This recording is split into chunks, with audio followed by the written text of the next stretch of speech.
قديمة، ذكريات أليمة، أحلام بعيدة، سعادة مستحيلة. كان نفسي أعيش حياة لكن بعد إيه؟ ما كل شيء انتهى لما مرة صحيت ولا أي حد لقيت. حياتي انتهت من حياتكو اختفيت، والقصة خلصت وخدتي لقب ميت. يا أهلي يا صحابي يا كل ناسي، شكرا على إحساسي. خلصت استر راسي كتابة في مقاسي. أنا آسف يا أمي شايلتك همي، واللي ما يستاهلوش اديتهم كل حب. أنا آسف كان نفسي أوهبلك كل حبي، آسف كان نفسي أهديلك روحي وقلبي من كل قلبي يا أم. أنا آسف ليكي يا ترى هوحشك زي ما توحشيني، مش هنساك أفتكرك أرجوكي تفتكريني.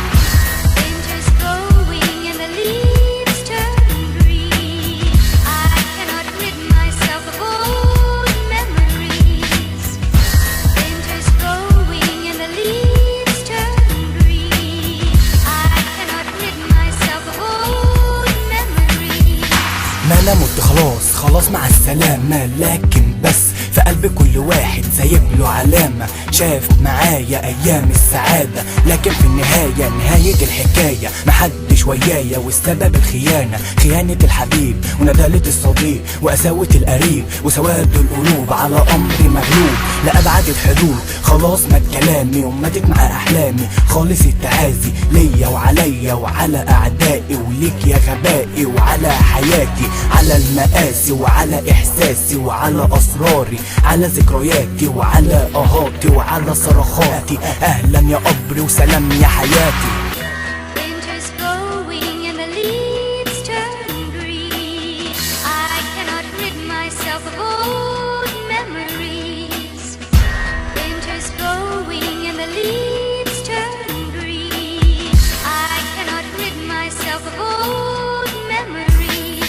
زعلتوا ليه عليا لما قفلت عينيا وبعدت عن الدنيا؟ طب ليه كنت شايف في عيونكوا قاسية ولا لحظة حنية؟ طب يتسمى ايه اللي اتعمل فيا؟ محدش حس بيا، كفاية كدب كفاية، مش عارف هو ايه اللي بيحصل معايا. ما انا كنت عايش ومين اهتم بيا؟ وخدت منكوا ايه غير اني كنت خايف بتحب وشي زايف، لاني كنت عارف مهما طول عمري هيشيلني برضو قبري. ده انا عايش دنيا واخرة، بتألم لوحدي، بتكلم في نفسي، بطفي في شمعي، بطعم من ظهري، بصفي في دمي، بتنزل من ألمي، غرقان في بحر همي. وانتوا سبب ألمي يشهد من كتر الألم نزف على الورق.